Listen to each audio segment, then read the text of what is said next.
ನಮಸ್ಕಾರ ಸ್ನೇಹಿತರೆ, ಸಿಎಸ್ಕೆ ವಿರುದ್ಧದ ಹೀನಾಯ ಸೋಲಿನ ಬಳಿಕ ಈ ಮೂರು ದೊಡ್ಡ ಮಾತುಗಳಿಂದ ನಡುಗುತ್ತಿದೆ ಇಡೀ ಆರ್ಸಿಬಿ ತಂಡ. ಹಾಗಾದ್ರೆ ಸುದ್ದಿಯ ಸಂಪೂರ್ಣ ಮಾಹಿತಿ ಏನು? ಅಷ್ಟಕ್ಕೂ ಸಿಎಸ್ಕೆ ವಿರುದ್ಧದ ಸೋಲಿನ ಬಳಿಕ ಯಾವ ಮೂರು ಮಾತುಗಳಿಂದ ಆರ್ಸಿಬಿ ತಂಡ ನಡುಗುತ್ತಿದೆ ಗೊತ್ತಾ? ಹೀಗೆ ಇದರೆಲ್ಲದರ ಬಗ್ಗೆ ಇವತ್ತಿನ ಈ ಒಂದು ವಿಡಿಯೋದಲ್ಲಿ ತಿಳಿಸ್ಕೊಡ್ತಾ ಹೋಗ್ತೀನಿ. ಹೀಗಾಗಿ ದಯವಿಟ್ಟು ಈ ವಿಡಿಯೋವನ್ನ ಕೊನೆವರೆಗೂ ನೋಡಿ ಸ್ನೇಹಿತರೆ. ಆದರೆ ಅದಕ್ಕಿಂತಲೂ ಮುನ್ನ ನೀವು ಕೂಡ ಆರ್ಸಿಬಿ ತಂಡದ ಅಪ್ಪಟ ಅಭಿಮಾನಿಗಳಾಗಿ ಈ ವಿಡಿಯೋವನ್ನ ನೋಡುತ್ತಿದ್ದರೆ ತಪ್ಪದೆ ಈ ಕೂಡಲೇ ಈ ವಿಡಿಯೋಗೊಂದು ಲೈಕ್ ಮಾಡಿ. ಹೌದು ಸ್ನೇಹಿತರೆ, ನಿನ್ನೆ ಚೆನ್ನೈನ ಎಂಎ ಚಿದಂಬರಂ ಅಂಗಳದಲ್ಲಿ ನಡೆದ ಆರ್ಸಿಬಿ ಹಾಗೂ ಚೆನ್ನೈ ಸೂಪರ್ ಕಿಂಗ್ಸ್ ನಡುವಿನ ಉದ್ಘಾಟನಾ ಪಂದ್ಯವನ್ನ ಚೆನ್ನೈ ಸೂಪರ್ ಕಿಂಗ್ಸ್ ತಂಡವು 6 ವಿಕೆಟ್ಗಳಿಂದ ಗೆದ್ದುಕೊಂಡಿದೆ. ಈ ಮುಖ್ಯವಾಗಿ ಆರ್ಸಿಬಿ ತಂಡವು 2024ರ ಐಪಿಎಲ್ ಟೂರ್ನಿಯನ್ನ ಸೋಲಿನೊಂದಿಗೆ ಆರಂಭಿಸಿದೆ ಸ್ನೇಹಿತರೆ.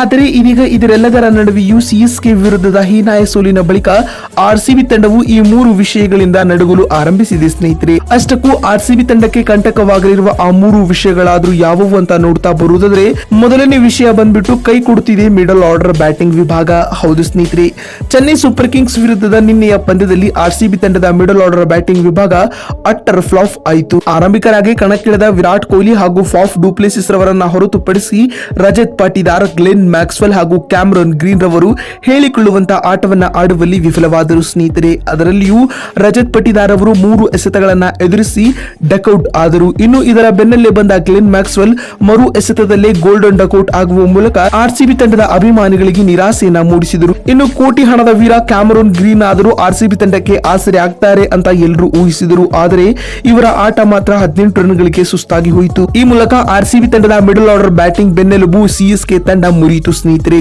ಇದೇ ಕಾರಣದಿಂದಾಗಿ ಆರ್ಸಿಬಿ ತಂಡವು ಬೋರ್ಡ್ ಮೇಲೆ ಒಳ್ಳೆಯ ಟಾರ್ಗೆಟ್ ಅನ್ನ ಸೆಟ್ ಮಾಡಲು ವಿಫಲವಾಯಿತು. ಇದು ಕೂಡ ಸೋಲಿಗೆ ಪ್ರಮುಖ ಕಾರಣವಾಯಿತು. ಆರ್ಸಿಬಿ ತಂಡಕ್ಕೆ ನಡುಕ ಹುಟ್ಟಿಸಿರುವ ಎರಡನೇ ಮಾತು ಯಾವುದು ಅಂತ ನೋಡುವುದಾದ್ರೆ, ದುಬಾರಿಯಾದ ಬೌಲರ್ಸ್. ಹೌದು ಸ್ನೇಹಿತರೆ, ಚೆನ್ನೈನ ಚೇಪಾಕ್ ಅಂಗಳದಲ್ಲಿ ಆರ್ಸಿಬಿ ತಂಡದ ಬೌಲರ್ ಗಳನ್ನ ಸಿಎಸ್ಕೆ ತಂಡದ ಆಟಗಾರರು ಅಕ್ಷರಶಃ ಚೆಂಡಾಡಿದರು.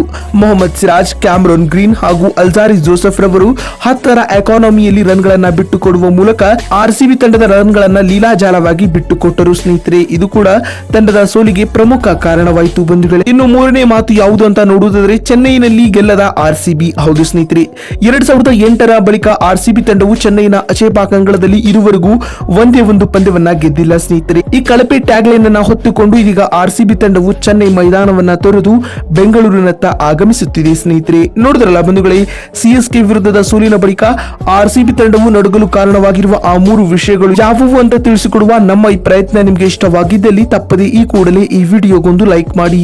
ವಿಡಿಯೋವನ್ನ ಇಲ್ಲಿವರೆಗೂ ನೋಡಿದ್ದಕ್ಕಾಗಿ ಧನ್ಯವಾದಗಳು. ಮತ್ತೊಂದು ವಿಡಿಯೋದಲ್ಲಿ ಸಿಗ್ತೀನಿ. ಅಲ್ಲಿವರೆಗೂ ನಮಸ್ಕಾರ.